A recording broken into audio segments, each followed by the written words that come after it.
phones, your watches, you'll find that it is 6 o'clock. Yeah, it is. Right, okay, so first of all then, welcome to the planning meeting of the 6th of November. Apologies for absence. I've had apologies from Councillor Barrett, and Councillor Irving Swift, and Councillor Clark is deputising for Councillor Irving Swift, so welcome to our meeting. Any other apologies? Councillor Russell sends her apologies, Chair. Okay, thank you very much. Any declarations of interest from anybody on the committee? No declaration of interest, okay. Then there's the minutes to sign of the meetings on the 4th of September and the 2nd of October. Do you agree? You can, Councillor Bearsworth. Sorry, on the October meeting, I had sent a message that I was on holiday for 10 days, the beginning of October to the 10th. And I obviously didn't get through, so could I my apologies be added to that? Thank you. Certainly it can, Councillor Bearsworth. Thank you very much.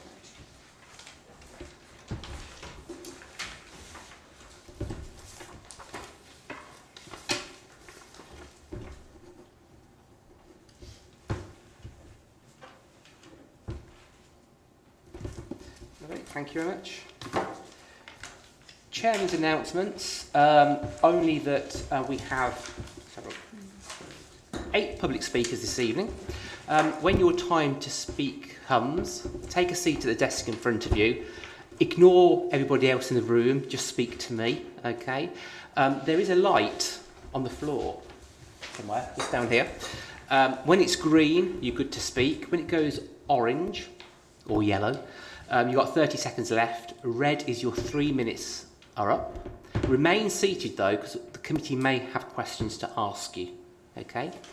If there is a fire alarm, we leave the building the same way as you came in, and we gather by the B, which is just across the road and opposite. Okay. Okay then. So applications determined. Item 1 is 157 Lutterworth Road. Eamon, this is yours, I believe. Thanks, Chairman. Just get up the slide. As you'll see from the first slide, the application is an application for change of use of the property from a dwelling house, use class C3, to a house in multiple occupation for 5 occupants. Basically, that's the location plan. The site comprises an end of terrace dwelling, modest property, and as you'll see from the report, originally the application came in for a 6-person HMO. Following negotiations with officers, the application has been reduced to a 5-bed HMO. Each of the rooms has is served with ensuite bedrooms, ensuite showers, with the exception of bedroom 3, which is a shower room down the corridor. Proposal has been assessed against the Council's SPD on HMOs in the Northampton area and found to be compliant with that. Yeah, it's no secret there is no off-street parking proposed, and the comments of the Highway Authority who visited the site are reported in the report. But on balance, officers have concluded the proposal is acceptable, satisfies the SPD, and accordingly recommending the application be approved, Chairman. Okay, thank you very much. We have 2 speakers on this, so I'll call on Councillor Purser to address the committee first. Welcome, Councillor Purser.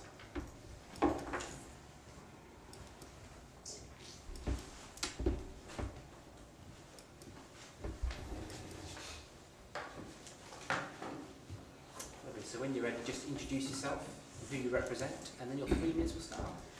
Thank you, Chair. I'm Bob Purser. I'm Councillor for Addington and Phipsfield, Mike Ward.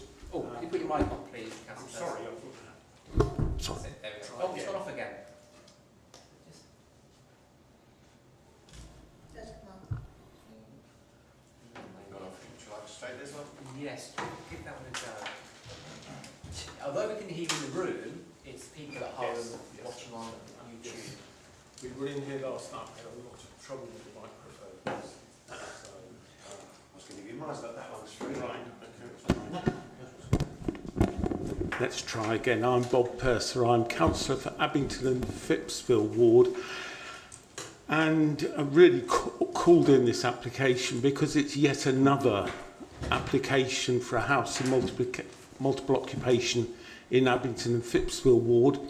If we were building a new set of houses in a new development, and perhaps 20% of those houses were set up for multiple occupation, we would actually reject that application, I think, or at least negotiate it to a more reasonable level. But this is what is happening in Abington and Phipsville wards. I think members of the planning committee know, and residents are getting very fed up with this. They're losing confidence in the planning system. We had a residents' meeting on Saturday, and people are demoralised that there seems to be nothing that we can do about these continuing applications. And this is another house that could be used for family accommodation in a desired area close to a good primary school, and is being turned into a house in multiple occupation. I think I called it in when the application was actually for 6 bedrooms, and it's now been reduced to 5. So I recognise that it isn't quite the level of overdevelopment that I'd originally been concerned about. But I really had 3 main concerns. One is that the shower facility, whether we were going to have a damp and mould problem in this particular house because of the small room and ensuring that there was adequate ventilation. The second concern was about rubbish disposal for this premise, because this bit of the Wellingborough Road, we have a huge problem of people living in flats and houses in multiple occupation not using their own waste facilities, but bringing it out and sticking it next to a rubbish bin on the Wellingborough Road. And those of you who regularly drive down the Wellingborough Road will see this. Every pillar box, waste bin, lamppost almost has rubbish from flats put next to it. And this is coming from the flats and the houses in multiple occupation. It's a huge problem. The third concern is about, although it's called a sustainable location, being called a sustainable location doesn't stop people who are residents bringing their cars and parking in the street. This is a very, very congested corner on Lutterworth Road because you've got shops along the way, and we have large lorries coming to deliver to those premises. And so I'm concerned about the level of the issues of parking. Thank you. Thank you very much, Councillor Purser. Just to remain there while I see if anyone's got any questions for you. Any questions? Councillor Beardsley. Thank you, Councillor Purser. Am I right in assuming you're on the Town Council as well? You are correct. That's it. Because the Town Council, it says, when it was asked, the en-suites and communal areas are welcome and supported, and concern regarding lack of rubbish store in the plans. And yet, above it says there's no separate shared living accommodation, which is right. I defer to the officers on that matter. It's just that the Town Council have said they welcome the communal areas and support it, and the en-suites. But as far as I can see reading the report, there are no separate shared... I think there's a shared area in the basement where there is there not? Is that not a lounge in the basement? No. There's only a kitchen. Only Again through you, Chairman, beg your pardon. As the report sets out, originally the application came in as a 6-person, and that would have required a communal area, which they were proposing in the basement. That was judged unacceptable by officers, and the plans before members tonight show that storage area in the basement as a storage area. It's not a communal area. There's no requirement for a communal area because now all the rooms are served by en-suite facilities and meet the minimum standards of 10 square metres at least. So there isn't a communal area to be provided. So it was So it's a previous application that's changed from this. It may have been an earlier iteration of the application, but as the report sets out, it's a 5-person HMO that's now before committee tonight. But with no communal area. Apart from the kitchen, no. Thank you. Okay, any other questions to Councillor Hill? Thank you, Chair. Councillor Percy, you mentioned that you had a meeting with your residents regarding this. Did you make them aware of the situation regarding the current threshold? Obviously, I think it's 10%, isn't it, is the maximum? And with this HMO, it's 7%. It would be at 7%. So it would probably be under the threshold. I just wonder whether you made your residents aware of that fact when you spoke with them. Well, I think, Chair, residents are well aware of the issues. It was a broader concern across the whole ward because I think every week as a councillor I'm consulted on, I would say, one application for a house in multiple occupation. So it's a regular issue and a concern that they have. Okay, thank you very much, Councillor Purser. Thank you. Okay, I call on Kim Hopsara. Have I said that right? Would like to come and join us? Just say who you are, who you represent, and then your 3 minutes will start. Am I allowed to just ask, an email was sent to the planning officer because there was a mistake in the papers What was, about the saturation. There was a mistake. what was the mistake? An email was sent. So it said that there were 4 other HMOs and there aren't any within a 50-metre radius. I don't know if that... It was sent to Colette. She's on Okay. Okay. Anyway. Okay, we'll bear that in mind.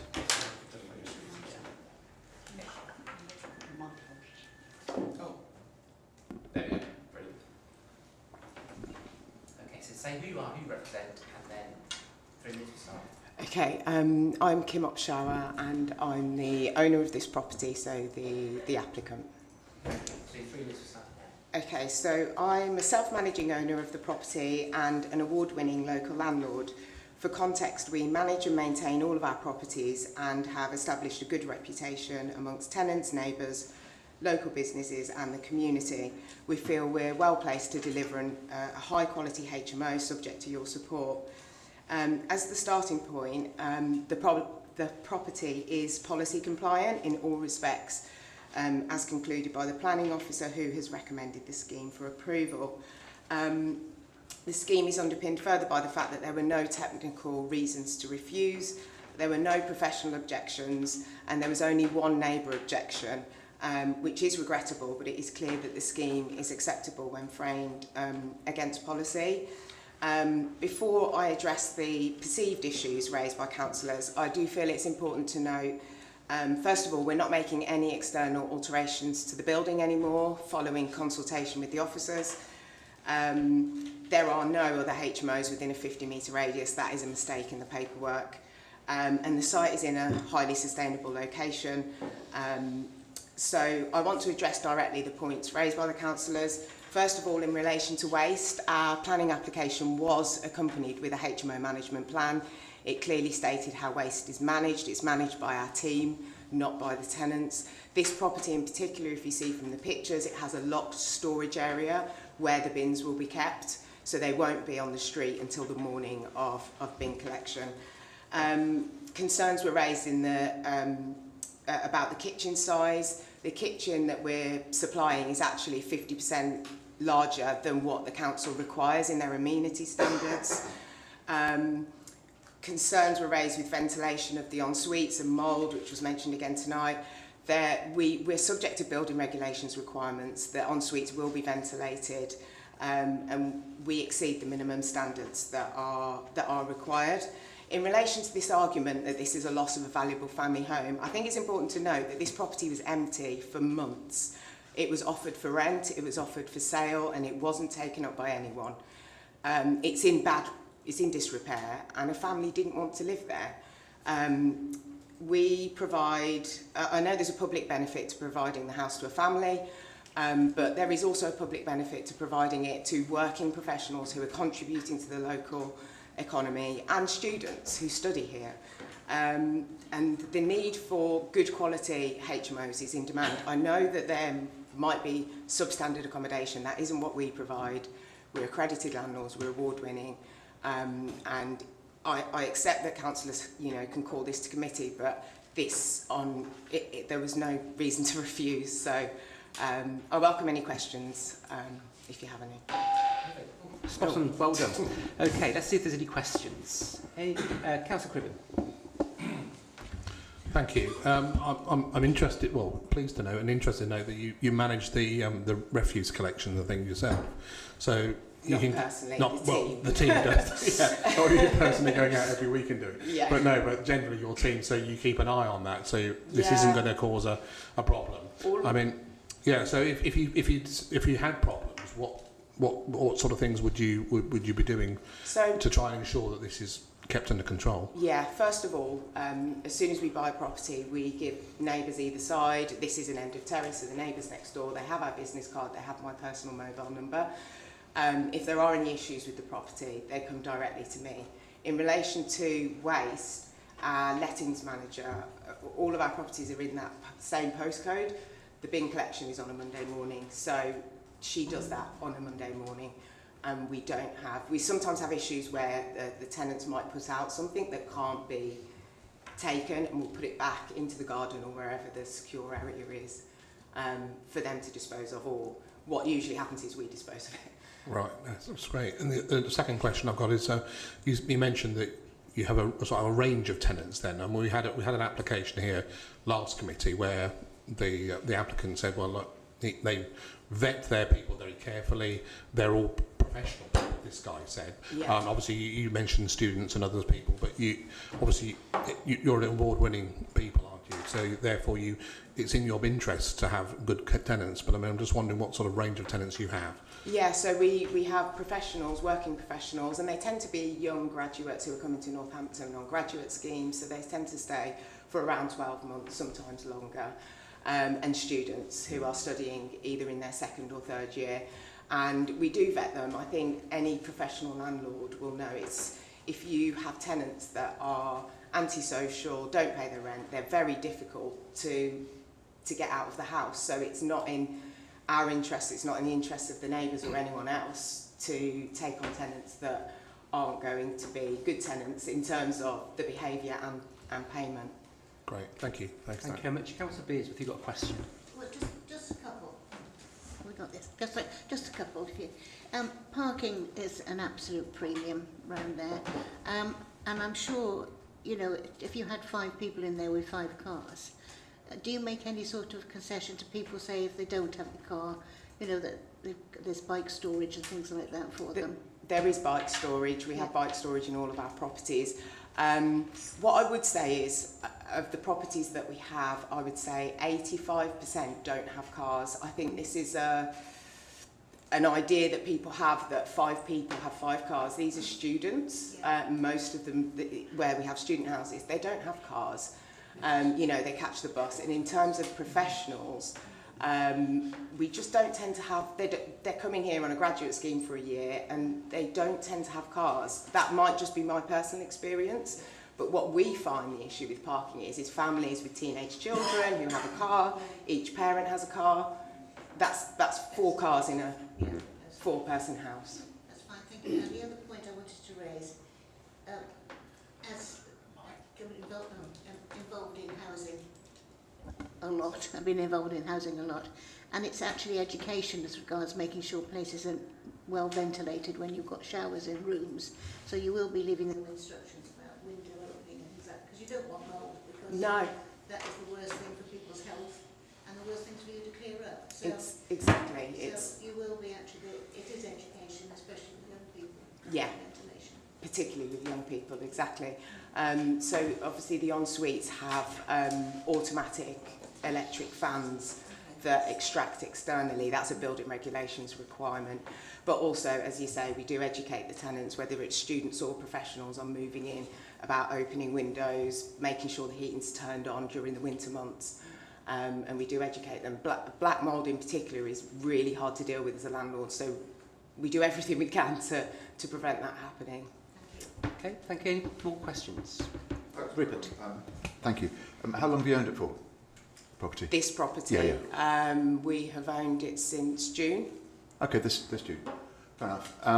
And with regards to the highways officer's comments about parking, I take on board the fact that whoever lives there is going to need to park. But do you have any sympathy with their concerns over the lack of parking there already? And if so, how will making an HMO alleviate that? I don't think I can say it will alleviate, but as I just said, if you have a family, husband, wife, 2 adult children in a home, and actually that's what the neighbours have, there's 3 cars in that house, and I'm pretty certain that there won't be 3 cars in our house, but we're seen as creating a parking problem. I think if you actually went door to door and worked out where the cars were from, I would say it would probably be 50-50. I don't think the parking problem is HMOs. It's the way that we young families are. Everybody has a car. Thank you. Okay. Thank you very much. Sorry. Thank you. That's, all right. That's absolutely fine. Well done. Eamon, anything you want to come back on there before we go to questions? Any questions to Eamon then? No? Okay, no questions. Any comments? Comments? James? From Councillor Hill.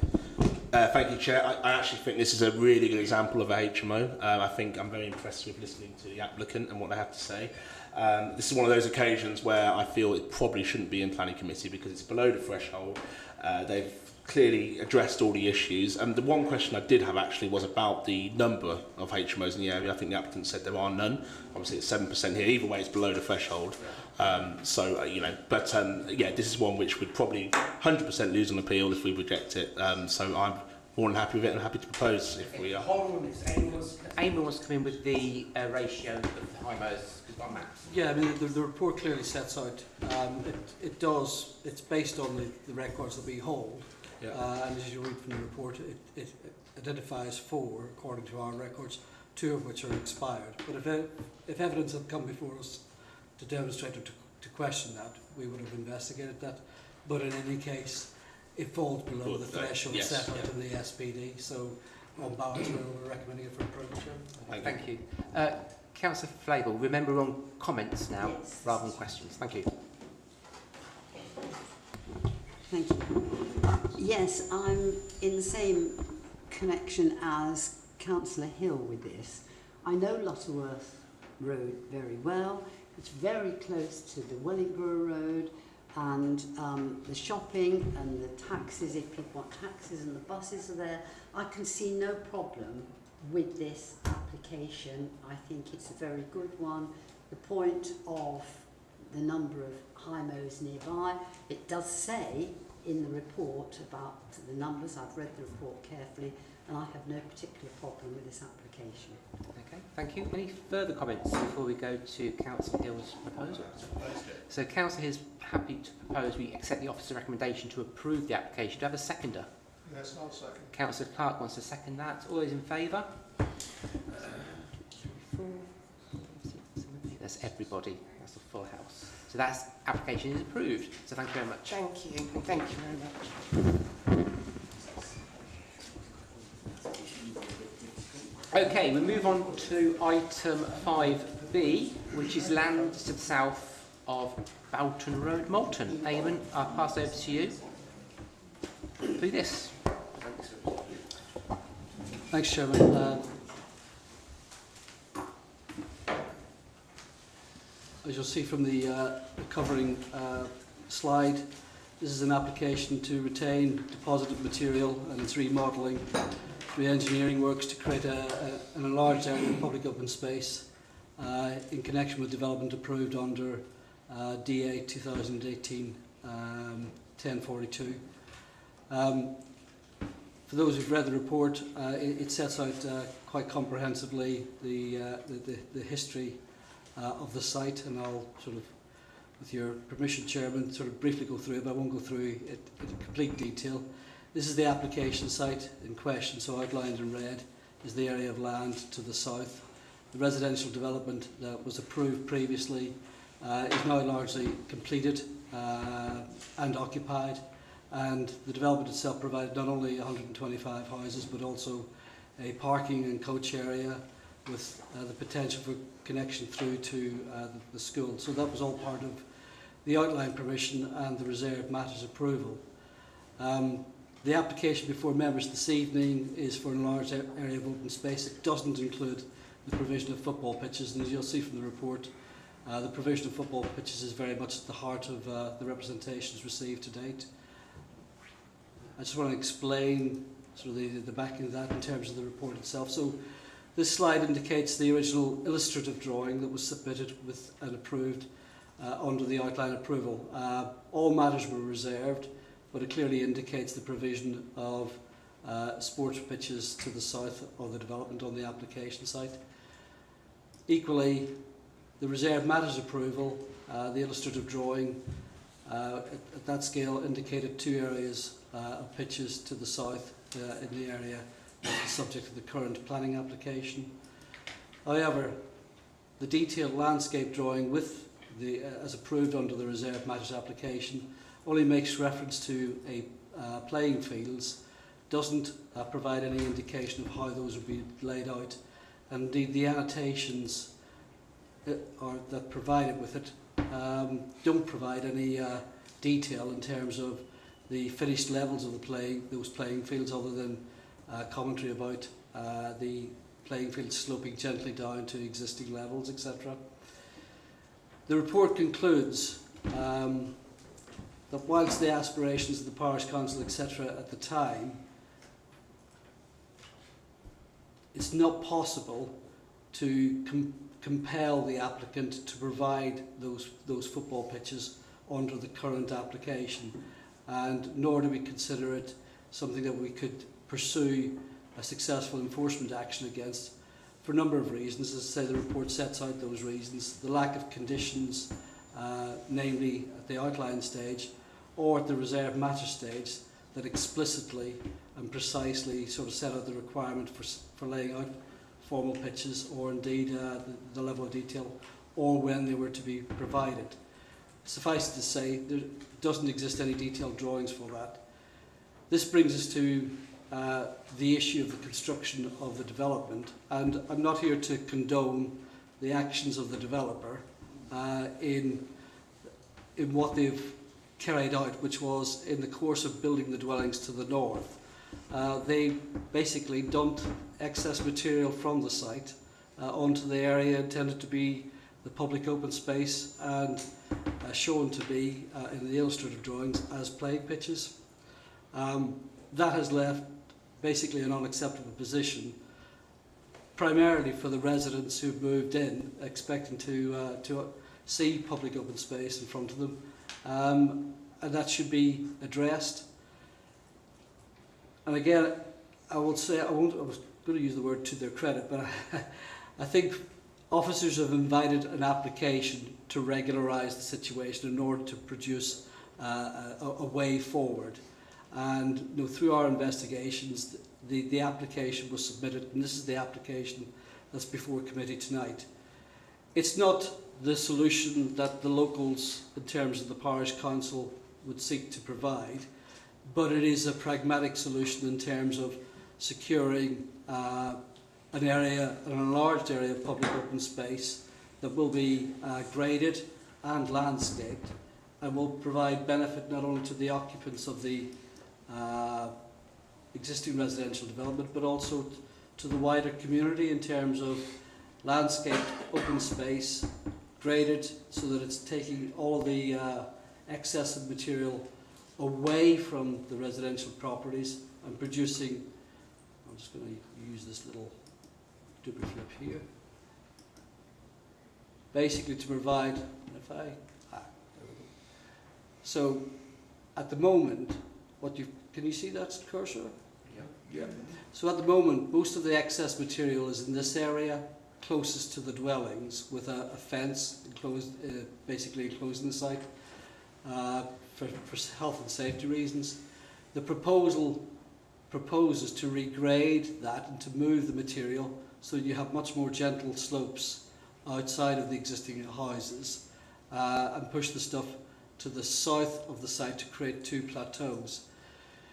This will create sort of where it's going to be increased the most is this section through a sort of viewing mound at the very south end of the site, in excess of 120 metres away from the dwellings.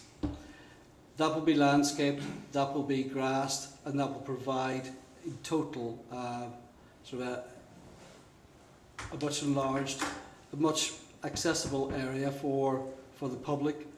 That has to be secured by 106 agreement in order to ensure that it's either offered to the parish council for formal adoption as public open space, or in the event that the parish council don't take over the land, to create a private management company to secure the long-term maintenance and management of the public open space for the benefit of the wider community. Again, the report goes through other issues in terms of the remodelling. We found the proposal to be acceptable in terms of mitigating and reducing the impact of the existing situation upon those neighbouring properties. It provides a landscaped solution, and also the contamination, which is an issue that's been raised. The reports have been submitted, which have been assessed by the environmental health officers, who concluded that the material that has been put onto the site is inert. They have sought additional conditions for further investigations post completion of the remodelling. Further issue that's been raised and the report goes into is the matter of flood risk, and I'm not here to sort of dispel any concerns about what has happened as a result of the existing unauthorised and unacceptable deposit of material, because no doubt that is creating runoff, which may well be creating localised flooding. However, the fact remains that the proposed remodelling and the applications before committee has been the subject of consultations with the local highway authority, and has resulted in details that have satisfied the local lead flood authority that surface water runoff from this proposed remodelling can be adequately managed in a way that doesn't increase any flood risk beyond the site itself, and those conditions are set out in the report. I think that's it really, Chairman. But I mean, in terms of the planning balance, as I've said, we're not here to condone, and the planning system doesn't condone the unauthorised carrying out of development. Having said that, the planning system allows for the regularisation of unauthorised development, and that has to be assessed on its planning merits. And we've sat in here before and dealt with retrospective applications and other sorts of things. You have to focus on the merits of the application. You also have to weigh in the balance those representations that you've received and whether or not those are something that you attach greater weight to. But ultimately, officers have weighed these in the balance. We've come to the conclusion that, based on the planning merits, based on the proposed remodelling of the site, the proposal offers a pragmatic way forward, which in planning terms is acceptable, and accordingly we're recommending the application be approved, Chairman, subject to a 106 agreement being secured to ensure that the long-term management and maintenance of the public open space is secured for the benefit of the wider community. Thank you. Okay, thank you very much. We have 3 speakers on this, so I'll call Councillor Stephen Burnett to come to us first, and to see who you are, who you represent, and your 3 minutes will begin. Stephen Fainart, representing Moulton Parish Council. Moulton Parish Council unanimously strongly reject the approval of this application. Mowbray Homes have illegally fly-tipped thousands of tonnes of clay, soil, concrete on a level field of over 10 acres. In this planning application, they wish to move, creating a new hazard. It is illegal and must be removed from the site. For over 4 years, we have been in regular contact with Mowbray Homes. Promise after promise after promise. Nothing has been done. We do not trust Mowbray Homes to deliver a safe solution. They have proved their absence of trustworthiness in their dealings with us. I have a few examples for you. A new director and management team were appointed at the end of 2022. I have an email from the director on the 22nd, who I will not name, 22nd of December 2022. It says, I would like to personally apologise how Mulberry Homes have handled elements of this development. Certain areas we could have managed very differently. Too little, too late. Another apology. Now, interestingly, I and the new management team will now get things moving forward. 22 months later, nothing. Same director, email 10th of January 2023. The subsoil is not a permanent solution. Planning permission is being obtained to set the levels to accommodate future use. Mulberry Homes are actively working towards a solution. The coach park will be handed over at the end of February 2023. 22 months later, nothing has happened. Thirdly, recently a meeting was arranged with the technical director on site on the 4th of October. Unfortunately, he called it off at the last minute as he was unwell. Very unfortunate, but understandable. Rearranged the meeting for the 11th of October, never arrived, no further contact. Not one of the triggers for the Section 106 have been met. Coach park handover, green open space, safer route to school, children's play area and equipment. Mulberry Homes have been off-site for over 2 years. I appreciate, ladies and gentlemen, you have an awful lot on your plates, but the devastation of Mulberry Homes is something you must look at. I would suggest that this has been willfully and illegally caused, and Moulton are suffering. Please reject this. Thank you. Thank you very much. Just remain seated while I see if there's any questions. Councillor Beardsworth. Thank you. Looking at the diagram we've just seen, where it appears to be running downhill as far as I'm concerned, I am very worried about global warming, and we've just seen what's happened in Spain with a tremendous amount of rain. With this, if it runs off at that level down, it could affect all the homes that have been built. And, you know, for that reason, on itself, something needs to be done to remove these hills and make it a flat surface so they don't get runoff water onto the farmland and to the homes that people have bought in good faith. Do you agree with me on that? I totally agree that there's a huge flood risk at the moment. All the areas around are being flooded, the football pitch, the farmers, they're moving the soil.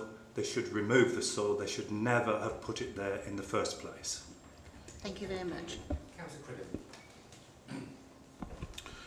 Thank you, Councillor Vaynard. Obviously, you're here on behalf of the Moulton Parish Council tonight, aren't you? Yes. So one thing I was wanting to ask the Parish Council, I suppose, via yourself, is if this were to be accepted tonight, then obviously the officers have been saying to us that there needs to be Section 106 agreement put into place and the Parish Council taking on the land as an open space. What is the Parish Council's view about whether or not they would take this on? It's very unlikely, because what hasn't been mentioned is that there is a huge ravine along the middle of the pitch, on the middle of the area, created by the dumping of soil on either side of an old gas pipe. So even if the area was levelled to a certain extent, I feel it very unlikely the Parish Council would take it over in view of the risks and the dangers proposed from flooding and also this huge ravine in the middle. Thank you. Just one further question. In respect of flooding, you've mentioned that other areas have started to flood since this was left. The stuff was left on the land. Did the land flood beforehand? Not to my knowledge. So we're saying that this has caused this to flood. And I get the impression that the Parish Council very much feel that unless the thing's taken back to its original levels, it will continue to flood. I'm going to ask questions later on, I think, about the adequacy of the flood mitigation risk and things that have been put into place. Obviously, you can't answer those questions, but I'll reserve my right to ask those questions later of other speakers. There's no question there then? No, well, no, the question was, was it flooding beforehand? Yeah. No, there was no flooding. It was a level area, and there was no record of floods beforehand. Thank you. Councillor Frost. Thank you. Since we're talking about flooding, I want to ask this now whilst the parish council here, in case we want to come back to the gentleman. This application was pulled, wasn't it, a year and a half ago, because, and I'm sort of frantically reading, officers required confirmation from the lead local flood authority, and the information wasn't forthcoming, so it was pulled, I think, nearly at the last minute. Can we, while the parish council here, can we talk a little bit about this flooding, in case there are points that the parish council want to come back on? What's going on with this flooding thing? Why was it pulled a year and a half ago? Belinda Gatt. Again, the slide that's before committee is the result of discussions and negotiations between the local lead flood authority and the applicants. So this forms part of the application, which, in the view of the local lead flood authority, will mitigate any flood risk from the proposed remodelling. As I've said, I'm not a drainage expert, but if you dump a load of material onto land, and that material is a lot higher than the land surrounding it, then it may well cause surface water drainage issues. But that's not what you're being asked. You're not being asked to retain what's unacceptable. You're being asked to deal with this application, which provides a solution and is supported by a flood risk assessment that has been assessed by the local lead flood authority, that demonstrates that the flood risk from this proposed development can be mitigated. Thank you. And so my question is, can you comment on that? Well, I think the point is that the debris that's been left is not soil. It's clay, stone, rubber, metal, concrete. So when that's moved, it's very impervious to water. It's not a natural situation where the water can drain, so it will be extremely difficult.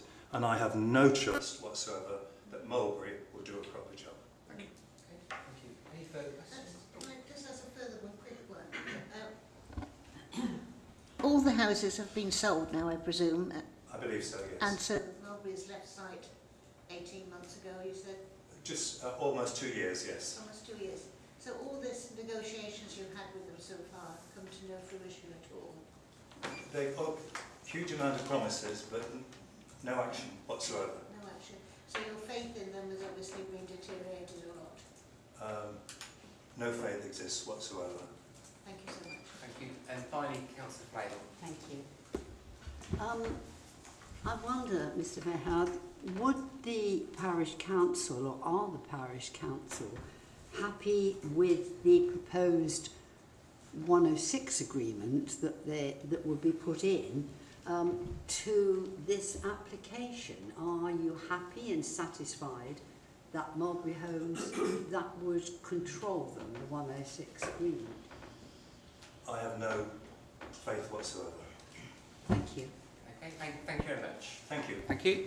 Okay, Councillor Mike Warren, please. I'd like to come and address the committee. You have 3 minutes. So remain seated. There we go.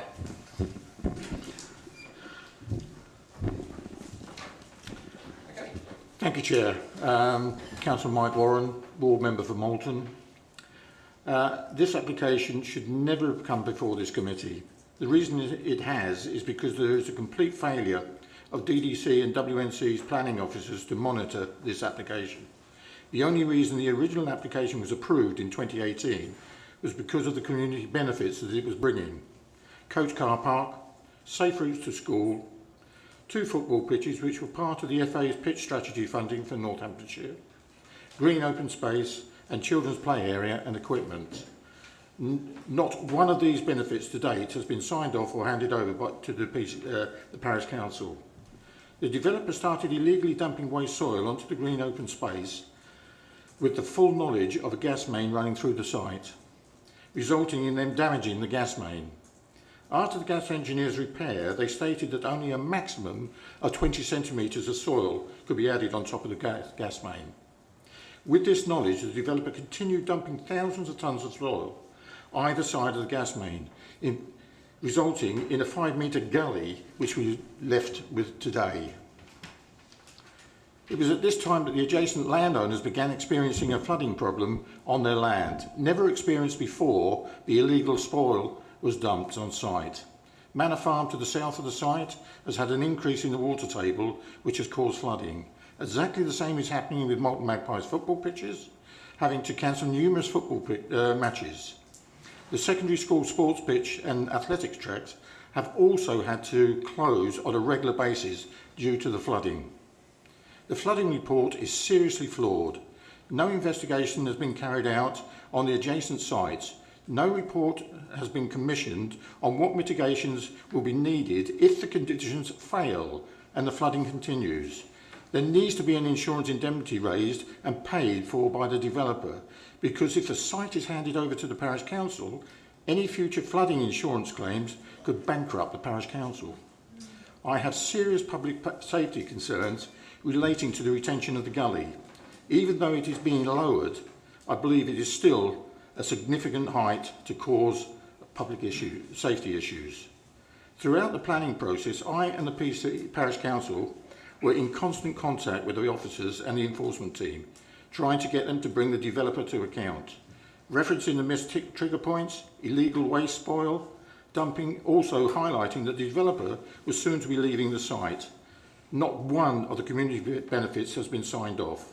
Still, nothing was done by the officers.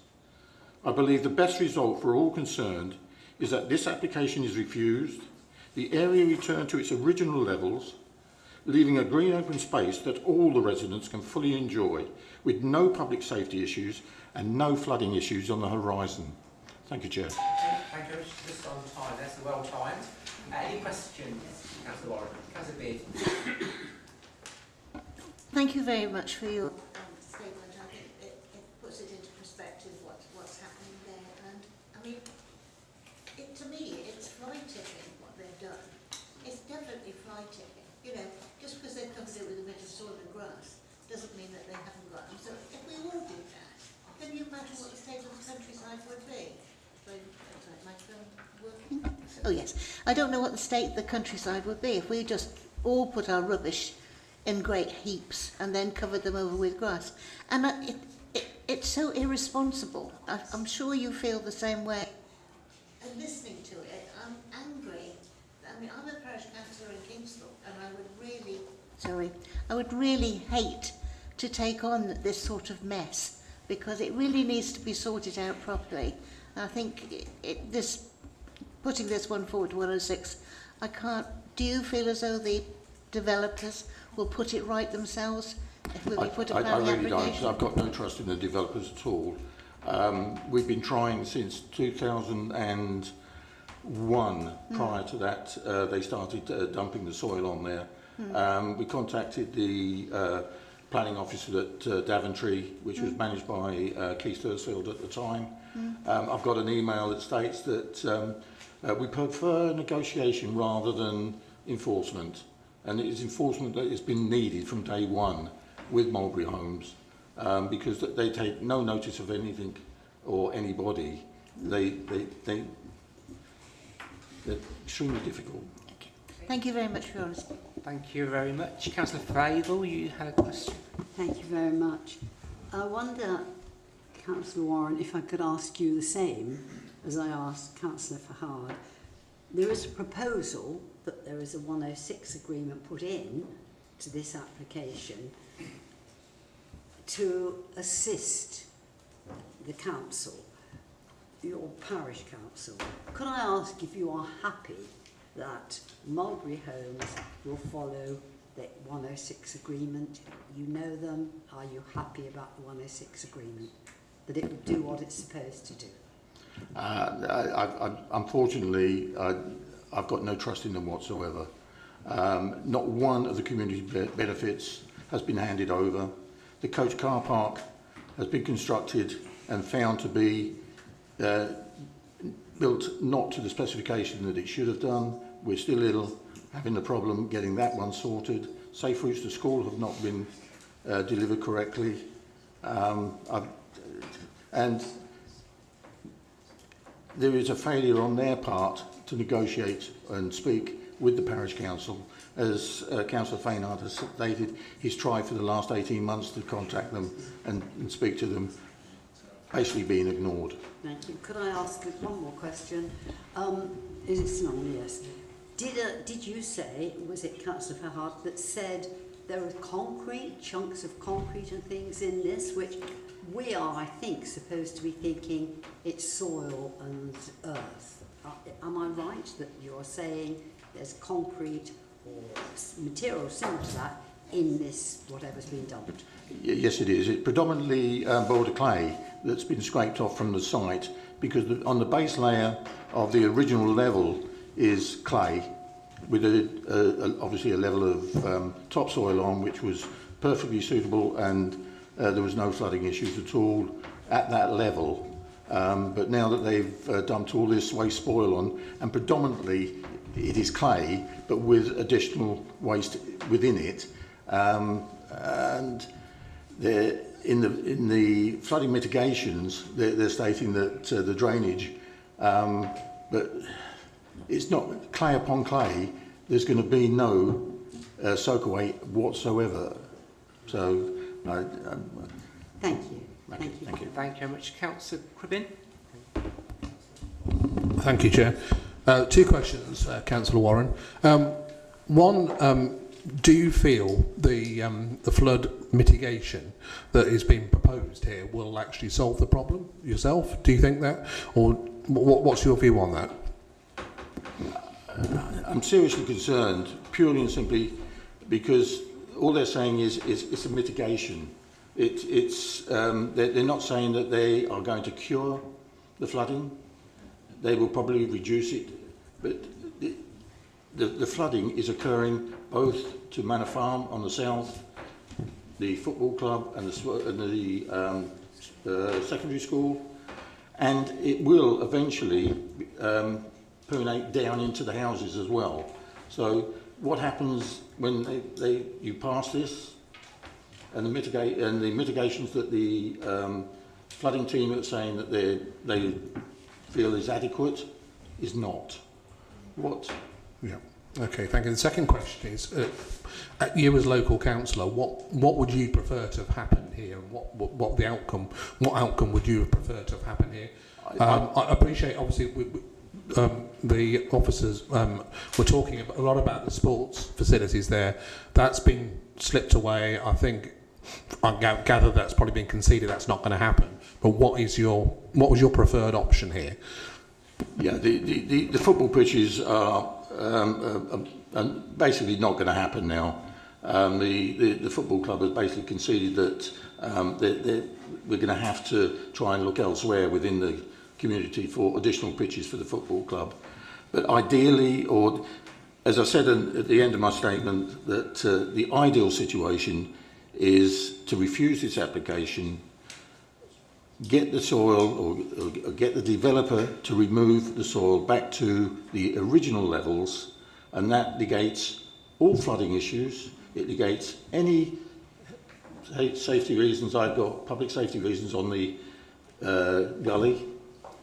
We will end up with a completely flat area that will be completely open to the residents and for the general community to use. Okay. That would be the ideal situation. Thank you very much. Councillor Matton. Thank you, Chair.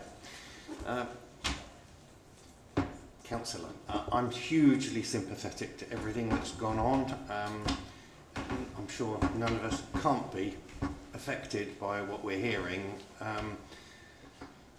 but you know how planning works. We're here tonight to make a judgment on this planning application and not to make a judgment on what's happened historically over a previous planning application, and saying that we have no confidence that they'll do what they say they're going to do, unfortunately, is not a planning reason for us to reject this planning application. So my question to you is, as a very knowledgeable councillor, what planning reason do you think we should reject this application under? on the flooding issues. Flooding? Yeah, purely on flooding. The flooding team cannot guarantee that they are going to stop the flooding. And if the flooding continues, or i.e. you pass it, it then is passed on to the parish council. The flooding continues, it opens up insurance claims to the parish council. We could possibly bankrupt them if that's the case, if the flooding continues. So, and I don't think the flooding team can actually guarantee that their mitigations that they've put in place are going to stop the flooding. So, you know, I feel you must refuse this on the grounds of flooding. Okay, thank you. Thank you very much. Councillor Frost. Thank you. Mike, in your email on the 1st of March last year, you wrote, this application prevents the Section 106 requirements being delivered, which are a legal requirement. Now, I know you've talked about this already, but can I just, can you sort of just finish off or just build on that? Am I right in thinking that it's the dumping of the soil that's prevented the previous obligations being followed through, in particular the building of the football pitches? Is that right? Yes. So why have you given up on the football pitches? Because if the soil's removed, then those obligations can still be carried on. If the soil, if we go back to the original application or the original level, since that was first mooted, which was in 2018, there was a good support for the additional formal pitches, but that has fallen away now, and the residents, it's not something that they're wanting, the formal pitches.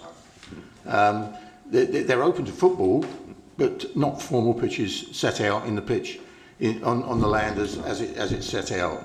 So ideally now, it's just going to be treated as a green open space for everybody. Okay, thank you very much. Okay, thank you very much. Chair. Call on Barry Kerr. I'd like to come and join us. Say who you are and who you represent. Could I just explain? You asked everybody to say who they were and why they were here. 20 years ago, I've had an MBE for services to the community involved. Okay. So my door constantly has people knocking on them with problems. Okay. So what I'm doing is I'm representing the villagers who've come to talk about this particular application. Okay, lovely. Thank you very much, Barry. Okay, your 3 minutes will start as soon as you start speaking. Well, as I said, I'm Barry Kerr and I served on Moulton Parish Council for over 40 years. I have sympathy with these people here. I was chairman when the Mulberry Homes development was proposed, and I was the one that dealt with the developers and planning officers seeking to secure community benefits as part of the planning process. And I'm here to help explain what was decided and agreed and how it relates to this planning application. The application is specific to the land behind the Mulberry Homes development, but it's important to be aware that the use of that land as a public open space was only part of the package of the planning gains we hope to get. It related to this development, and therefore the result of tonight's planning decision does affect other parts of the agreement and possible future delays. Moulton's original village playing field and pavilion was leased to our village football club, so the opportunity of gaining this new land in the application provided our community with a replacement open public space, which was very, very good. The other community gains included a large public car park complete with provision for drop-off for the school bus bays. It also served the needs of the parents of the secondary school by providing a new rear entrance, and people could then deliver their children by car to that car park. It was all prompted, all this, by a wide village problem of random parking by parents, and also buses in the narrow part of the school road where children were walking through the buses. Also into that car park, a new safe routes to school footpath was to be provided along the northern edge of the football club through to Brunting Road, so that children coming from the Northampton end of the village could actually get there safely without going through the crowded village streets. Now, because of that bank of spoil behind Mulberry Homes, all these community gains are presently stalemated. The 150 spaces car park, it's got bus bays, it's got bike sheds, it's all done, but it hasn't got a final access into the primary school, so it's pretty useless. The safe routes to school footpath can't be done until the open space businesses have all been sorted out. Agreement to this planning application would actually secure the public open space and break that stalemate. So the people who've been talking to me say they want some action, so it might get the rest of the agreements completed too, to the benefit of the whole community. As it's viewed at the village at the moment, it's all rather a fiasco and does need some serious attention. Now, I needn't go into the football pitches on that because Councillor Warren has already said that. But presently, the whole package of planning agreement game for our community involving the Mulberry Homes is so ridiculously delayed that an approval might set in motion a solution to this long-standing mess.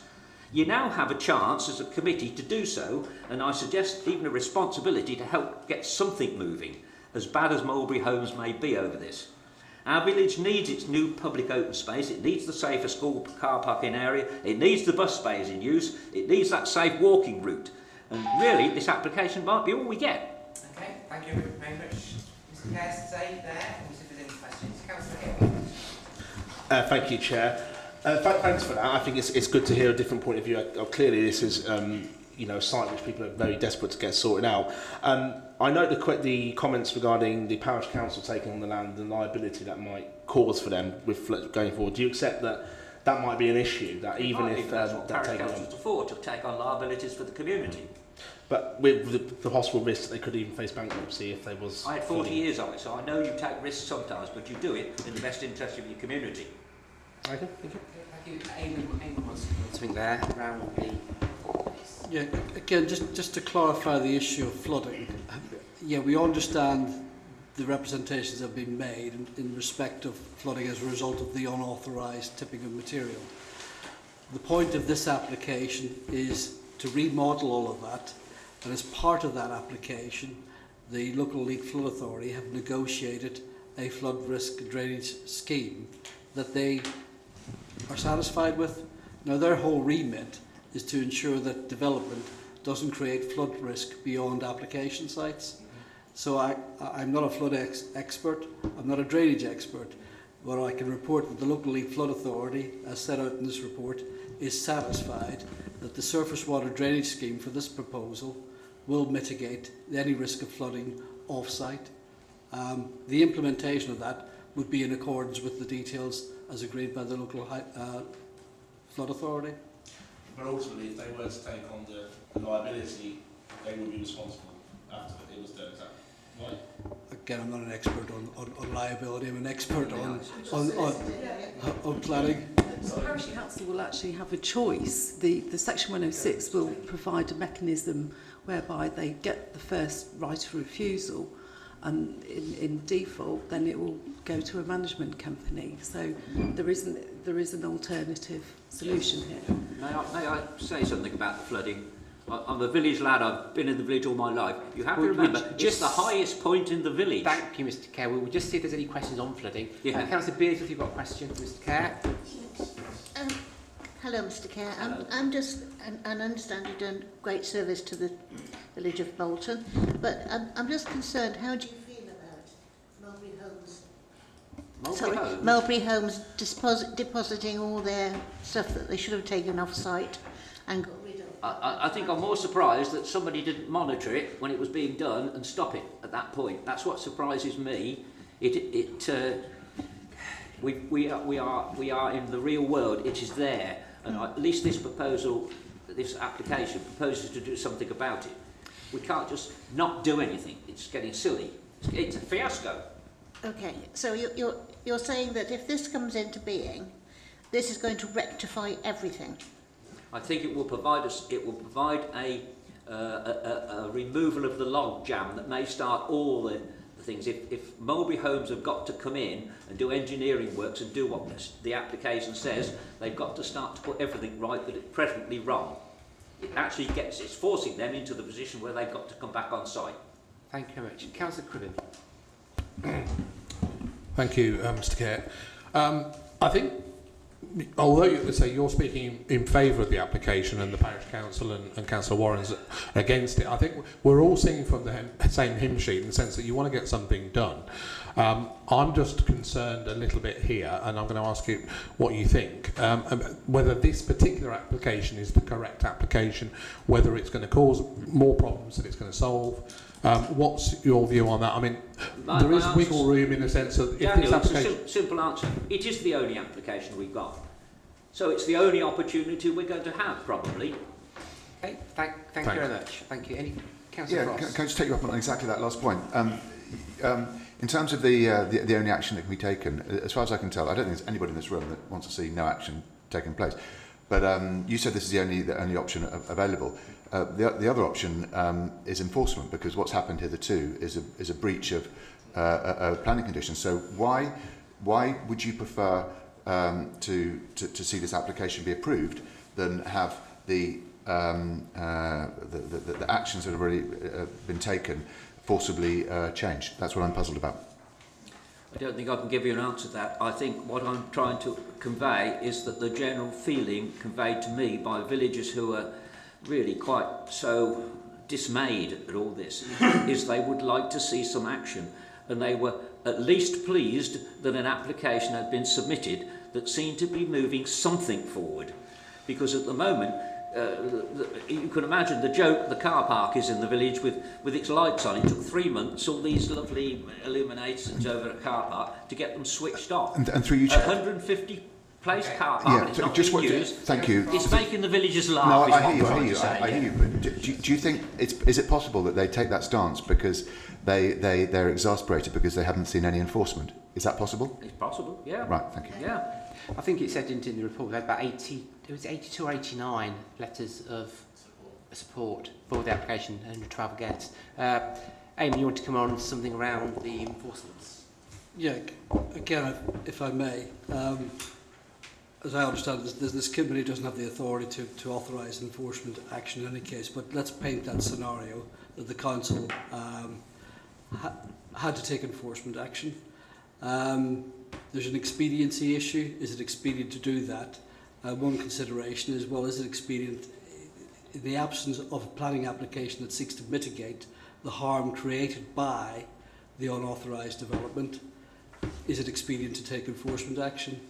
Also, if you go down that route, in terms of serving enforcement notices, you need to be absolutely clear about what it is you're wishing to achieve in terms of resolving the planning harm. And as you well know, Councillor Frost, the system is a permissive system. It allows for rights of appeal, which can then sort of take the matter further down, and there's no guarantee that the council would win at appeal should it pursue an enforcement action. The fact remains, as Mr Kerr has pointed out, that an application has been submitted to seek to mitigate the harm caused by the unauthorised tipping of material. That application has been through due process. It's been subject to consultations with the relevant parties, including the Local Flood Authority, the Environmental Health Officers, the Parish Council, and we're here before you tonight to present the application with a recommendation to approve on its planning merits. Now, you're entitled to run against that, but if you're going to use flooding as a reason for refusal, then the council would need to come up with evidence that goes against the council's own Local League Flood Authority in terms of the advice before members of committee. And still, again, I don't wish to sort of put myself in the sort of position of the local residents, but the local residents have to live with this and continue to live with this without no outcome. So, in that sense, the application before you tonight provides an acceptable planning solution. But as I say, you're entitled to take a different view on the recommendation offered by officers. Okay, thank you very much, Mr Kerr. Thank you. I'd like to take a seat back there. Okay, Eamon, anything else you want to come back on while we're talking about comments before we come back? Okay, any questions to Eamon? Jay, Councillor Hill, you've got a question? Yeah, thank you, Chair. So I think I probably share everyone's views that this is quite a unique situation and quite disappointing to see it's got to this point. And this is the question you may or might not be able to answer me, but it's something you referred to earlier regarding enforcement action. In Northampton, for example, when we have a flight, pursued, whether it's commercial or... Does it come with an outline of fire? Flashing green and red. There we are. Are we on? Yeah. So whether it's commercial or domestic offenders, we go after them and we find them and we make we go through the proper legal action. In this case, it seems like it's a very open, shut case of we know who dumped it, we know what it is, we know where it's gone. Why on earth have the council not pursued this and gone down that route and simply got the bloody stuff removed? Excuse my language, but that would alleviate the problem and we wouldn't be here. Again, I'm not an expert on fly tipping, but I would query whether or not moving material within the existing application site to another part of the application site actually falls within the definition of fly tipping. Certainly it's an engineering operation in terms of moving that material and leaving that material. That was investigated by enforcement officers, and the result of that is the application before you tonight. Councillor Cribbin, got a question to add. Thank you, Eamon. The big issue here is the flooding, and I hear what everyone's saying in the room is they're not really satisfied that our local flood lead authority has actually addressed the flooding issue, and I think that's where we as a committee are going to have to consider what we're going to do about this, or whether we're going to say we don't want it because the flooding is still a problem. We haven't seen as a committee the full reports of the flood authority, so we don't know how in depth they are, whether they are,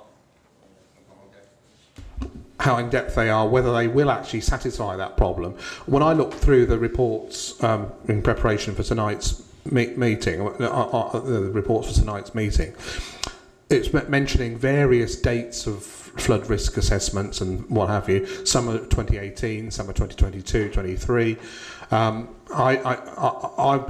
We've been informed tonight that the flooding problems in Malton Magpies, the school and the Manor Farm don't seem to have been addressed. These people haven't been approached to say, well, is there a problem with you? What's going on? So I have a concern that the flood risk assessments may not have actually assessed the whole problem, and therefore may have overseen problems that are there already that may not then be mitigated by this. And I'm worried that we're going to end up with a situation, if we do pass this tonight, we're going to end up with a situation where in the future we can't go back and get those things rectified. I appreciate we've got a Section 106 agreement to take things forward, but where are we with that? If we get a situation where, if we were to approve this and we still have flooding when it wasn't there before, how are we going to rectify that going forward? Are we stumped? Are we going to have to force them to come back and to put another application in for us to rectify that? That was a long question. Sorry. Again, I can only present what the local flood authority have offered their advice on this application. In my experience, they robustly test any applications in terms of their submissions. Again, as a committee, you're entitled to take a view and say, well, we're not satisfied with the information we're being provided. If you want to defer the application and get the views of the local flood authority on specific questions that you have, then that's your decision. I mean, I presented what the local flood authority have said with respect to this application. Their job is to mitigate the risk of flooding beyond the application site. They've said they're satisfied that what's proposed will contain and control surface water runoff from this site in a manner that doesn't create flood risk beyond the application site. But if you're not happy with that as members, or you're not convinced, then you're entitled to take a view, discuss it, debate it, and make a proposition. Can I come back on that point? So it's the second question I asked about if we get a situation where if we were to approve, we got a problem still. How do we then rectify that? What's the position here? Because I still think we've got a problem potentially, and I'm thinking about the possibility of a deferment as something I would put forward, saying we don't think that the Flood Risk Authority has satisfied or the situation, its assessment is flawed because we don't think it, or we haven't got the evidence that it's actually assessed those other areas that are flooding. So therefore, I would prefer to see more information come back before we make a decision on this, so we defer it. But or again, without wishing to put words in your mouth through you, Chairman, or in other words, for the local flood authorities set out in detail how they assess the application and provide that comfort to members that that there isn't a risk to other adjoining properties that you've identified this evening. Is that what you're saying? Well, yes, I suppose there is that. And then the supplemental question, which I'd asked the first time, was what can we do if that then fails? If we are satisfied that they've done the job properly, but it then fails, what can we then do? Well, if I may, Chair, I mean, what you have on condition 7 on page 46, if the flood mitigation strategy that the lead local flood authority and the developer have discussed and is secured through that condition, if it fails, then that's a future breach of planning control under that condition, because that condition there is to manage and make sure that the flood mitigation strategy is properly implemented. So that question you're talking about, what do we do if it fails? Will we have future enforcement options available if that does fail? Can I, sorry, yeah. For Eamon, yes. Were Mulberry Homes invited to tonight's meeting? I'm sure they will be notified of it as the applicant. They're not here. Another question then. Wouldn't you have thought it would be beneficial to everybody if they'd sent a representative tonight? You can say that on every application. No, because they are. I know, but I Sorry, can't. but you can't draw any adverse inferences from not attending. It's an optional matter. I'm just it showing really is. Of goodwill, basically. But anyway, they were invited. As the applicant, they would know, wouldn't they? The applicant. Yeah, my understanding is that, as with any application that comes to committee, those who've made representations, including the applicant, will be notified of the committee date and given the opportunity to come before committee. Okay, thank you. Councillor Frost. Thank you. Simon, a question for you, if I may. You said a few seconds ago that we can relax because there's a condition in place that will ensure that the various obligations are met. But the whole reason we're here tonight is because they've shown themselves unable to meet conditions. Do you have any? Why are you confident that they'll be able to meet these conditions when they haven't been able to meet previous conditions? That's my question. I'm not going to pass a view on how confident you should be in Mulberry Homes. Unfortunately, from the planning authority's point of view, that's a separate matter. There is a condition that has been recommended by the lead local flood authority.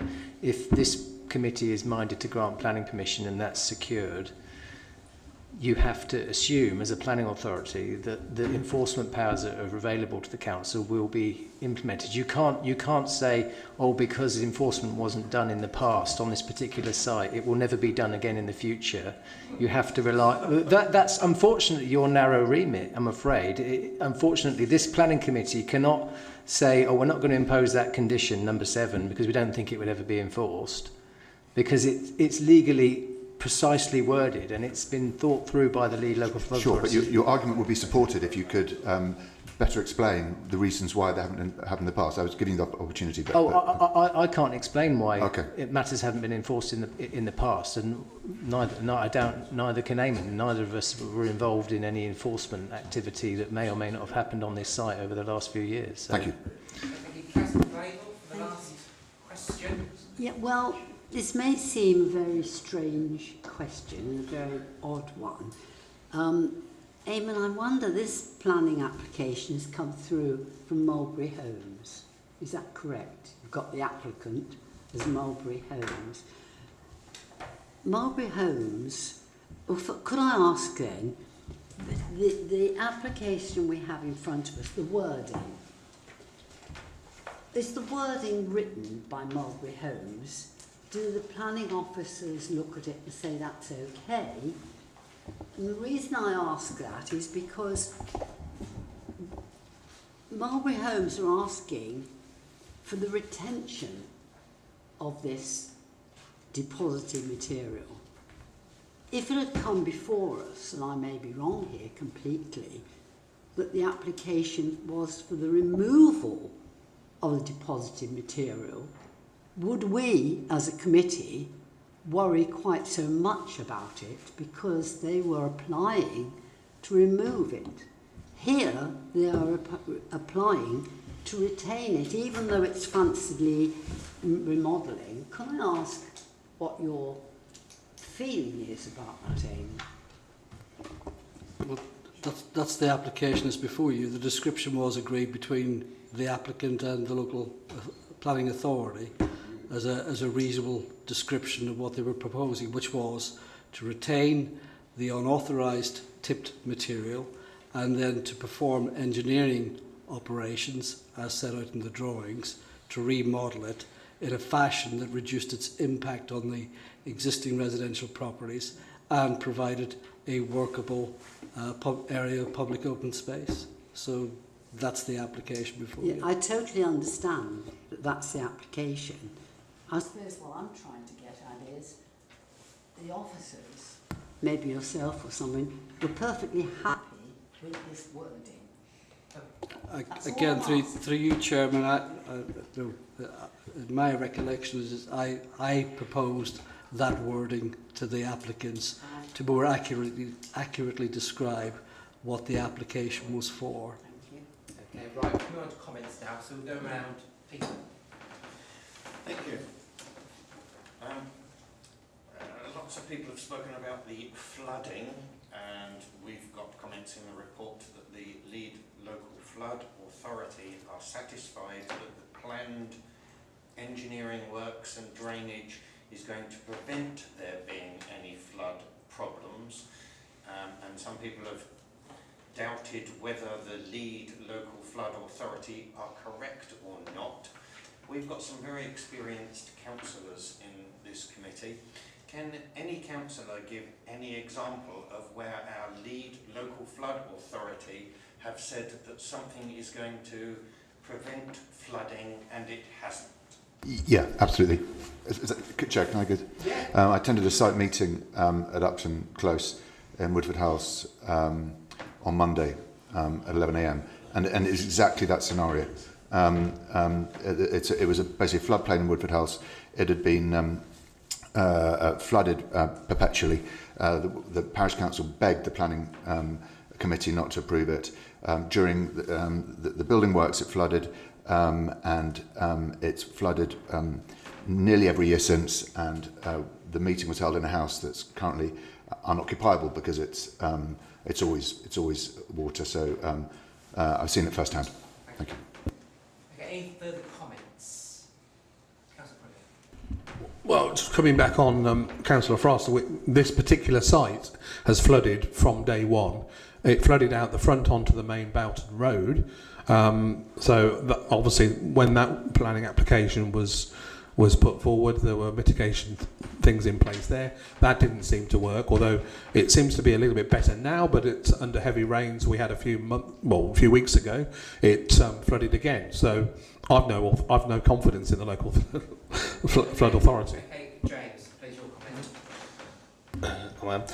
Thank you, Chair. Yes, I'm very uncomfortable with this application. I think it represents a failure on a number of levels, not just with planning, but with enforcement. I don't think it is a planning issue. It should have been looked at as an enforcement issue back in the Daventry days. And I'm very disgusted with the behaviour of the applicant, Mulberry Homes, as well. However, having said that, the issue we have, as Amy correctly points out, we have this application in front of us, and I am struggling, and I've been going through policies to find a planning reason to reject it. Frustratingly, I can't find one, and that's the problem we have. And as we know, the applicant would likely take this to appeal, and then we may find ourselves having the application granted anyway. Having said that, I would like to, if it was approved, I would like to see and make sure that this council is completely on the ball in terms of any enforcement action. Can we enforce any timelines as to how quickly this work should be implemented and monitored? Can we have any reassurances around that? Thank you. Any other comments? So yeah, Mike, that was sort of like a question rather than a comment. It was coming back on the one that Councillor Matton had said about any examples really of flooding. So my comments regarding this application, I was looking through the policies and things prior to this meeting as well. The policy BN7 relating to flooding. Obviously, I don't think that based on what we've got, that actually does satisfy that condition. That policy. So we could potentially refuse this, saying that we are not satisfied that BN7 is satisfied based on the information we've got. But maybe someone can come back and say, am I right or am I wrong in that? But that's an aside. But going forward, I think we've got a real problem with this flooding. And the flooding is the main issue here, I think. Irrespective of everything else, what's gone on, we're here to determine this application before us. I think that this particular application will still cause flooding. I don't know how many times the officers have been in negotiation with Mulberry Homes as to whether this is the first incarnation of what they put forward, whether it's just they've just accepted the first incarnation. Because I know this application has been put forward as an alternative to enforcement action, which I fully accept is the way that the officers would prefer to do it rather than to go down the enforcement. They try and get some agreement with a planning application, and this is what normally happens. How many intonations have we had? Sorry, but yeah. Again, just to point out, the government advice is very clear that enforcement action is the last alternative. Okay, so the application is before you, seeks to mitigate and resolve and regularise what clearly is an unacceptable solution. From what you're saying, you're not convinced by the Local Lead Flood Authority advice that's before you. Maybe you want more clarification on that. That's for you to take a view on. I think if you're going down the route of refusing it on flood risk, then clearly the council needs to have and demonstrate that it had evidence before it to counter the advice of the Local Lead Flood Authority that's before you this evening. So just be wary of that. But just the point that enforcement action is a last resort. It's not the first resort. It's not the first place to stop. So, Councillor Beard, if you have any comments? Yes. And then we are on comments. I'm on comments. I'm not going to ask any questions. I'm just going to say that since Mulberry Homes has left site 2 years ago, I'm very concerned that the breakdown in communications between them and the parish council and the people of Malton, that they haven't done hardly any of the work that was promised. They've sold their homes and now we're having to do this again in the hopes that this time they will deliver what they should have delivered 2 years ago. And that's my worry, whether they'll do it or not. And I really do have concerns over their lack of commitment. Okay, thank you. My concern and comment, if we do nothing, it will remain as it is. And for how long? Any other comments? Chair, can you remind me, are we, if the committee was so minded, are we allowed to move for deferral, or does it have to, do you have to invite decisions first? Can we defer it if the committee decides to for this preliminary? Ask the legal advice. Yes, we can. So, let's see where we go then. So the proposal is to accept the officer's recommendation to approve this application. Do I have a proposer, first of all? No. Okay. So if I was to propose it, do I have a seconder? Does that help? No, it doesn't, does it? Okay, does anybody have an alternative decision? Councillor Hill. Given the legal advice just given by Teresa, could we look to defer pending further clarification around the flooding mitigation? I think everyone here clearly outlines that that's the biggest issue, and if we could have more reassurance around that for our next time we meet, I think that would make everyone feel a lot more comfortable about passing the application. But I don't know whether that's possible, but that's what I propose. Chair, I think perhaps you could defer for two reasons. One is that point about, I think Eamon mentioned it as well, we could ask a representative of the lead local flood authority to come and explain in terms that is understandable for us all how that flood mitigation strategy would work. And then perhaps the other reason you could defer, because at the moment this legal agreement that we were talking about, we've just started working on it, and it looks at this both options approach for the maintenance of the open space post-completion. It looks at the option of passing to the parish council and then a management entity and a management delivery scheme. What we could do is in the interim period we could ask the applicant to furnish us with more details on how that would be maintained in the future, so that you could have more understanding about what happens post the planning permission if you were minded to grant planning permission. And of course if you defer it, you haven't made a decision, so you've got all options open to you available anyway. And you could look at, is this landscape and open space maintenance arrangement satisfactory? Does it work? How are the liabilities around flooding as well? So you could get the applicant to do their homework to explain a little bit further how they're going to maintain this once they've done the work. So I think that might help, and then you could have a bit more advance notice of where you are. Thank you, Councillor Beesworth. I totally agree with that, and I would also like the applicant to actually turn up and speak to us. Thank you. I think I'm happy with that approach. My concern is about whether it's going to flood in the future. We can. Steve Ellis has said that's going to be. We could address that. The other issue is about the indemnity and what's going to happen if it were to flood in the future. That's a big concern for the parish council. If parish council like to take on most of their sites in the village of Moulton, and I don't think they'd be particularly happy about turning it over to a management company, but they would only take it on if they weren't going to be bankrupted by it. So I think what Steve has said is a good idea, so I'll second that. Just as a point of clarification, the flooding that you're concerned about, is it the flooding of the site or is it the flooding off-site? And if it's off-site, well, I through you, Chairman, I think from the gallery, I'd rather just be directing my comments to Councillor Cribbin. I'm just wanting to be clear. So a number of other properties have been mentioned: Moulton Magpies, the school site, Manor Farm. Those are the areas that say they're experiencing flooding, and your concern is, will they continue to experience flooding even though what the local flood authority are saying is acceptable?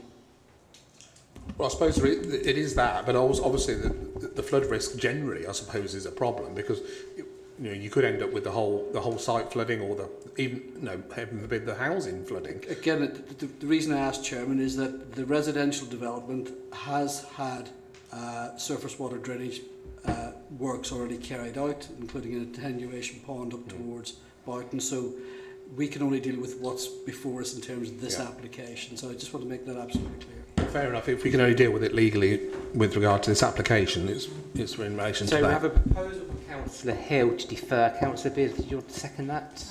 Yeah. All those in favour? So that's unanimous then. So we defer that to a future meeting. Thank you very much for your attendance if you came for the Moulton. So we'll move on to the final item, which is the land to the south of Bakers Lane, Long Buckby. We'll just wait for the Moulton people to leave, and we'll look at this.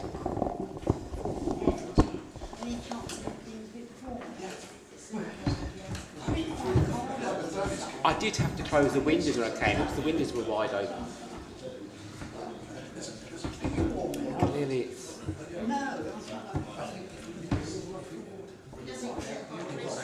I'm fine.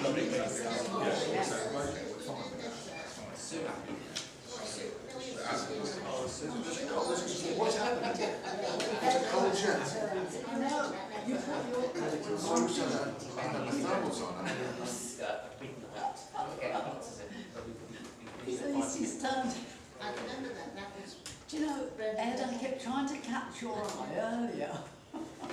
You were too busy working. Okay, right. Anyone see, he's just got to come back. 5C, Long Buckby. Hey, this is yours again. Thanks, Chairman. What I'm paid for. As you'll see from the covering slide, this is an application. It's a full application for construction of a 68-bed care home and 17 extra care units in the form of apartments, which is basically a two-storey apartment block, and 7 bungalows under use class C2. with access, parking, landscaping and associated works. Again, I don't aim to sort of go through the report. I trust that members have read it in detail, but the site is basically currently a vacant site on an area of land that previously has quite an extensive planning history and originally was granted permission for development, for commercial development alongside the residential development that has taken place to the north by Bovis. The site has changed hands on a number of occasions, and the result has been that Moor Close has been built alongside it. But a previous, as you'll see from the report, a previous outline permission for a similar type development was granted on appeal, albeit that was an outline application. It had an illustrative drawing very similar to the proposal before us this evening. So the application is an application for full permission. The proposal takes access off Baker's Lane with parking provision to serve the care home and parking provision to serve the assisted care units. This is the residential care home, and as you'll see, it is close to the boundary with Moor Close. This is the two-storey assisted care unit, and these are single-storey bungalows providing independent care facilities for one-to-one assisted care living as part of the overall development.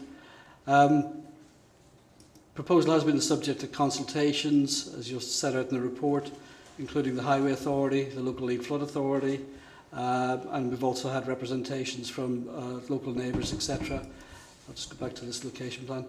As a result of the representations and consultation responses, the applicants have responded by moving this development away from the boundary with Moor Close to achieve a 28-metre distance between that main elevation and this main elevation, but also reducing the openings on the two closest elevations such that there are only two landing lights on these particular elevations. Previously there had been dormer windows and more openings. Locals have... You can't see your mouse. Oh, beg your pardon. Yeah, so this is the residential care home. So as I say, we achieve a 28-metre distance between Moor Close and the main primary elevation here of the care home. And these are the elevations that will only contain landing room windows. Concern has also been raised by balconies. There's a balcony here and a balcony at this frontage. And again, concern about the risk of overlooking. You'll see from the addendum that the applicant has sought to respond to those concerns and those concerns about lighting in the car park by accepting sort of additional conditions. In terms of the issues raised, the Highway Authority have assessed the application and have been in very detailed conversations with the applicant, such that they are raising no objections to the application on the grounds of securing a travel plan as well as the parking on site and Section 106 to secure that in terms of future monitoring of that travel plan in order to ensure the development operates properly without undue risk to highway safety on the adjoining local highway. Flooding has also been raised, and again, the Local League Flood Authority have raised no objections to the application. Again, that has been the subject of quite robust sort of negotiations back and forth between the applicants, and the applicants have responded in order to satisfy the requirements of the Local Lead Flood Authority. And again, in the addendum, additional commentaries have been made in respect of flood risk. And then in terms of the impact of the neighbours, as I say, we have touched upon the impact of Moor Close. And whilst we do accept that there is an impact on these properties, on balance, we consider the moving away from that boundary, the mitigation in terms of the treatment to these particular elevations, together with conditions on the boundary treatments, that on balance this impact is acceptable from a planning point of view. In terms of the two-storey assisted apartments, again, it sits centrally within the site. Its impact on the adjoining properties and adjoining land is judged acceptable. The single-storey units, they're quite modest units, not particularly high, but have been sited in a way that doesn't adversely impact on the amenities of properties on Manning Close, this particular property. This is a side elevation, that's their primary elevation, and that's the rear elevation with garden area. So taking all those into account, Chairman, we're offering the application with a recommendation to approve, subject to securing the 106 agreement and the conditions attached. Thank you. Okay, thank you very much. We have 3 speakers on this item, so I'll call on Malcolm Sanders first. Snyders, sorry. I'd like to come and take a seat. Are you ready?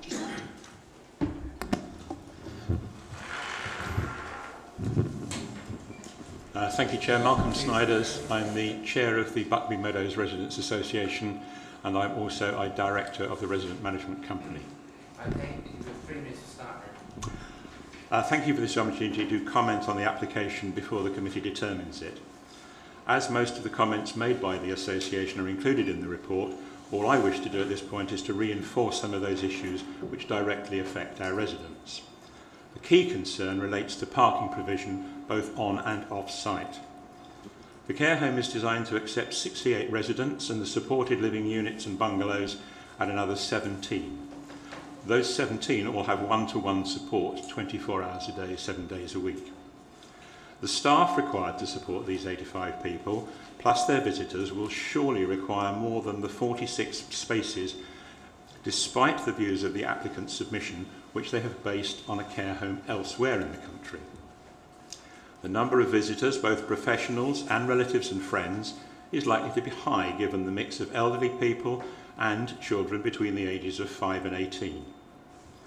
Reference has been made to the proximity of public transport, but realistically, this provides 2 trains per hour in each direction from Rugby and Northampton, and a Monday to Saturday hourly bus service to and from Daventry between 7 AM and 6 PM, with no service at all on a Sunday.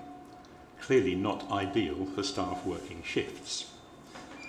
I therefore submit that many of the people working at or visiting the development will be travelling by car. It's for this reason that we have suggested that additional parking needs to be provided either on-site or by reaching an agreement for off-site parking covered by a planning condition. This view appears to be supported by both the Long Buckby Parish Council, who have commented on the lack of parking spaces, and by the Crime Prevention Design Advisor, who comments on the need for parking restrictions on the roads leading up to the site. This is something we would support, subject to the normal consultations by the Highway Authority with affected residents, with the developer funding the necessary traffic regulation orders and enforcement. Similarly, we would look for planning conditions to control parking in the vicinity of the site by contractors during construction works. Our other major concern relates to the drainage from the site. The area is very wet and marshy. In fact, I walked over it today and it's very, very wet. This indicates it's currently absorbing a large amount of surface water. Once developed, this water will clearly need to be drained away, and the applicants have connected that they will connect to a recently constructed surface water drain to the south of the site. This surface water runs into an attenuation pond or swale within the Buckby Meadows housing development, where the existing residents are responsible for the maintenance of it through an annual service charge. Despite requests to both the applicant and their agents, the management company have not been able to meet with the proposed developers to agree any funding from them towards those maintenance costs. Thank you. Just remain seated if there's any questions for you. Any questions? Oh, Councillor Beardworth. Hello. I can see your concern over car parking because if there are people on shift, they will have to have a handover time because you can't let one person go and you have to have a time to actually hand over and to find out what's been happening with that particular patient or patients that day. So there could be a build-up of cars. I don't know how many staff will be there, but there's 17 that's going to have one person according to the report. So I do understand that. So you're thinking it's going to impact on your neighbouring streets more so than anything else. Is that your concern?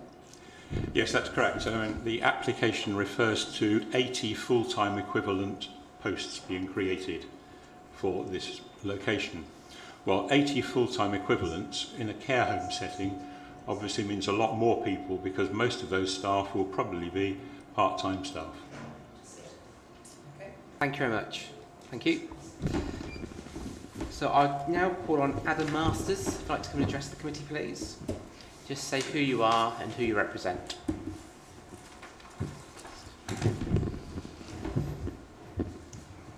Hi, thank you. I'm Adam Masters. I'm a resident of Moor Close, and I'm representing the other 8 residents of Moor Close. Okay, thank you. Your 3 minutes start.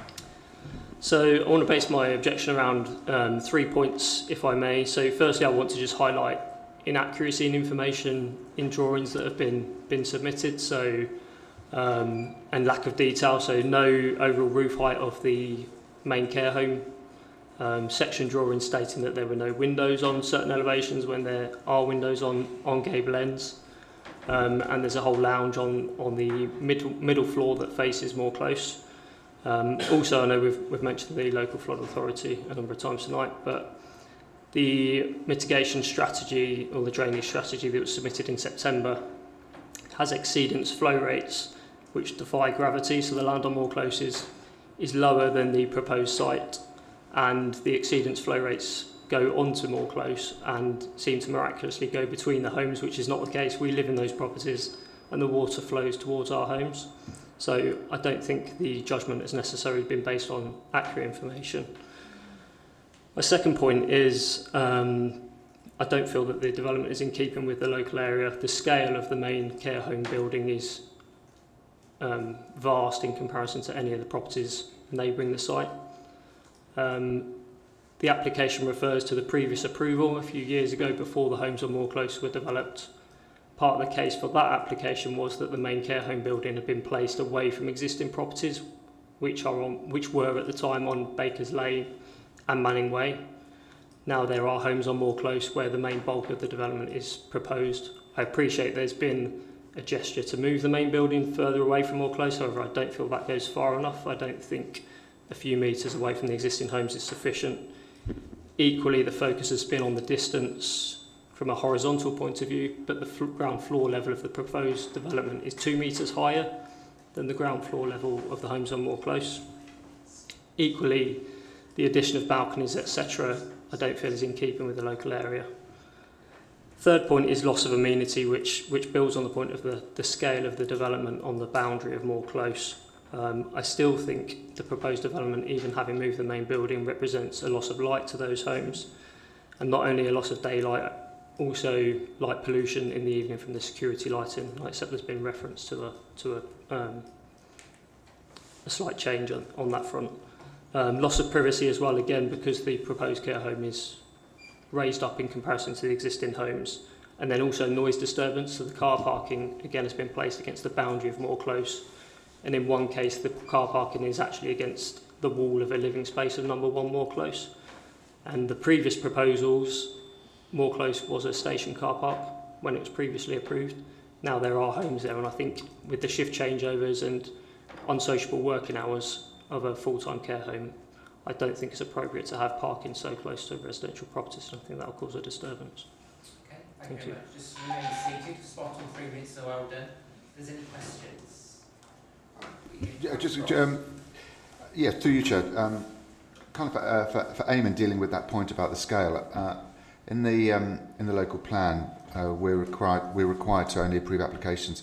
And in the case of primary service villages, of which Long Buckby is one, where they're an appropriate scale relative to role as a primary service village. I mean, to my untrained eye, it does seem a bit large. You obviously think that it is of an appropriate scale. Could you sort of elaborate sort of why? It's the kind of thing I would expect to see in a sort of a town, basically. It's questions to A Okay, later. So that's a fair point. That's a fair point. Could put it another way. So, all right. Okay.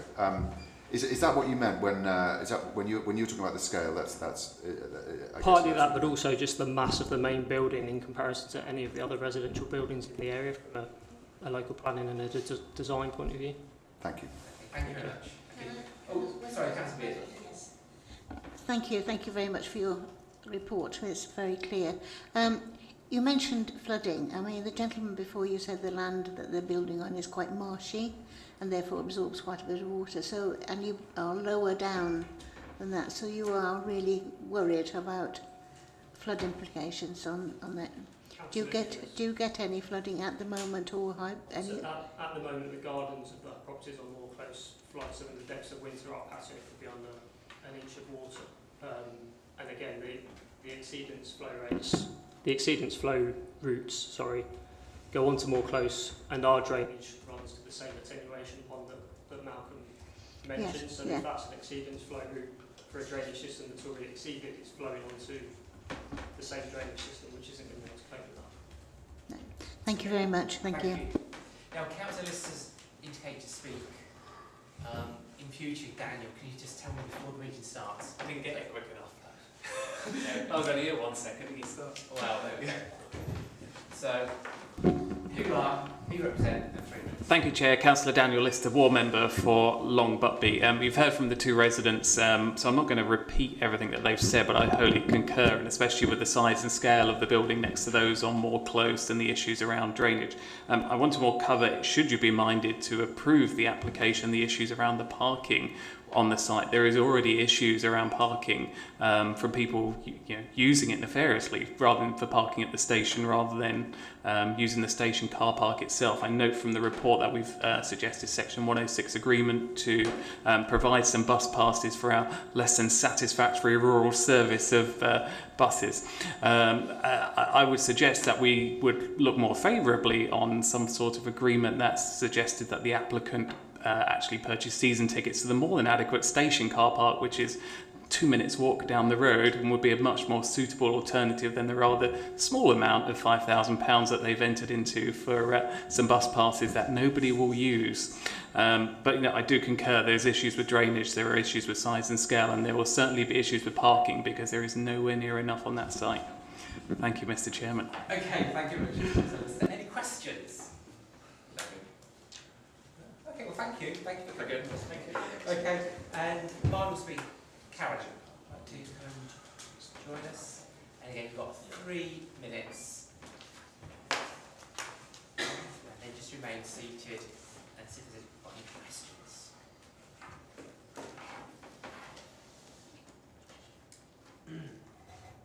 And just say who you are and who you represent, please.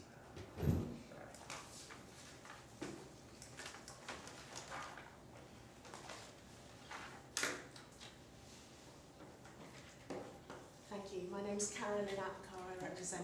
Is it not switched on? Sorry. That's it. But just keep an eye on it because it might go off. So you might pretend like it. My name's Carolyn Apcar. I represent the applicant. Okay, thank you. 3 minutes start.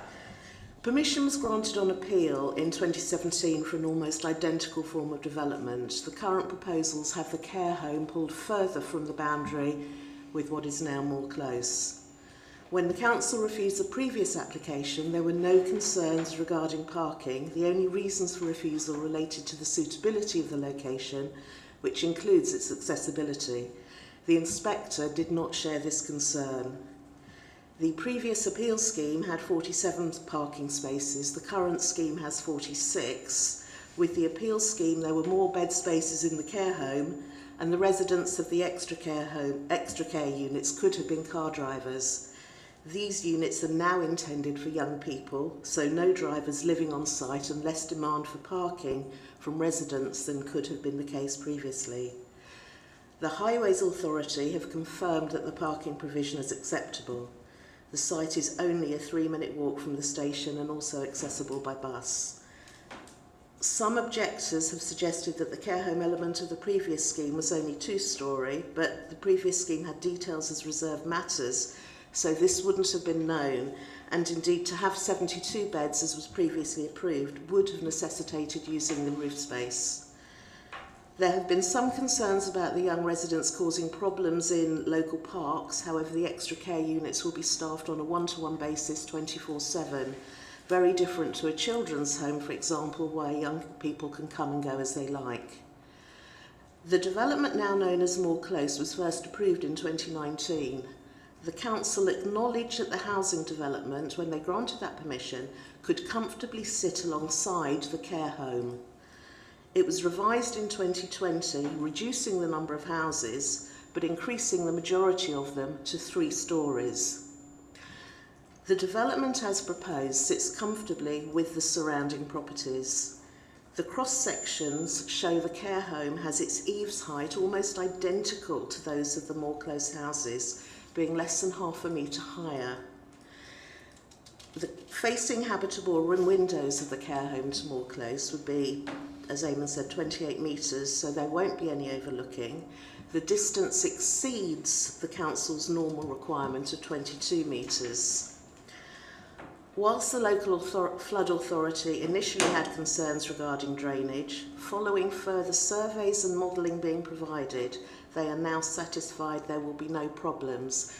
And one of the suggested conditions, in addition to more details of proposed drainage, is that prior to first occupation, there would be performance testing and verification required. So if there are any problems, they would have to be sorted out before the care home could be, or any part of the development could be occupied. There are no remaining concerns amongst the statutory consultees. My client is happy to accept all the suggested conditions. Thank you. Thank you. Just remain seated. If there's any questions, Councillor Pearce. Thank you. I presume you will have nursing staff in the care home? The operator of a care home would have staffing to usual standards. I'm asking that because there is a GP surgery that is absolutely full up at the moment on site in Long Buckby, and I'm just wondering how you're going to get doctors and nurses out to a care facility there. It depends on the nature of the occupants and what care individual occupants at any time need. I'm talking about the care home element, not the extra care units, they're different. So when you're looking at any care home proposal, you can't say categorically there will be X number of nursing staff, X number of general care staff. It depends very much on the requirements of the individual occupants at any one time. A care plan will be put together to meet the needs of the occupants. I am a nurse, I know, just what I want to know, if you've got somebody on site that can take care of people if you can't get a doctor.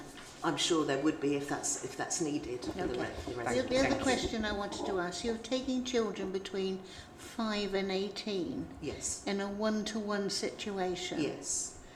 That's very young to take a child on a one-to-one situation. It's what the operators are looking for.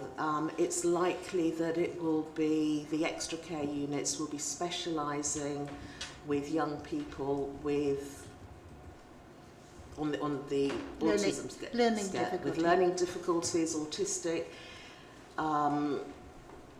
Young people. It's not to take young people away from their families if their families are wanting and capable of looking after them. It's where a child's needs are so severe that they can't continue to be looked after in their own home. They need specialist care. Yeah. I just wondered about the isolation of that child with just one carer. Sorry, Councillor. I failed to see where this, or how relevant this is to planning. Yes, I'm just making sure. And the other question I wanted to ask, there is a move now to actually nurse people in their homes more these days. So are you satisfied that you will have the facility that is fully, have enough people to come to it?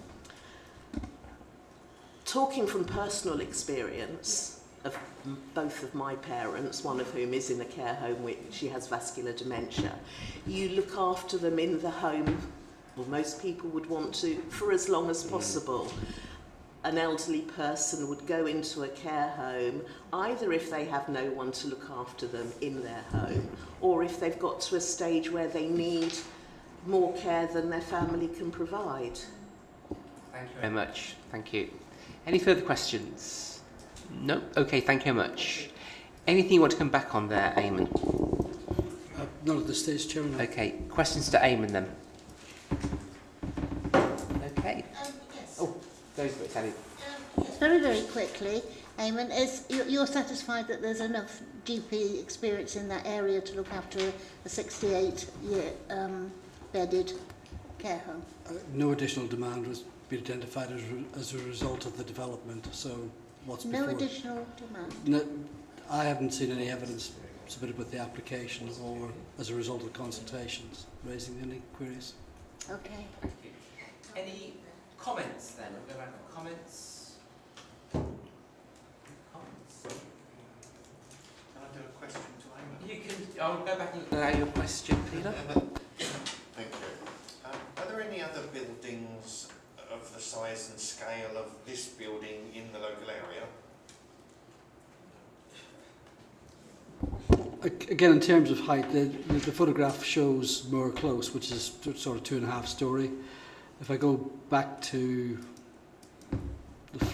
that's the plan of the care home, which it's a big building. There's no doubt about that, but it is similar to the floor plan that was considered an appeal. It's a similar type development to that considered an appeal. I think it is undoubtedly going to impact on Moor Close in terms of the outlook for Moor Close, but I think on balance the applicants have done sufficient. I'll just go back to the elevations.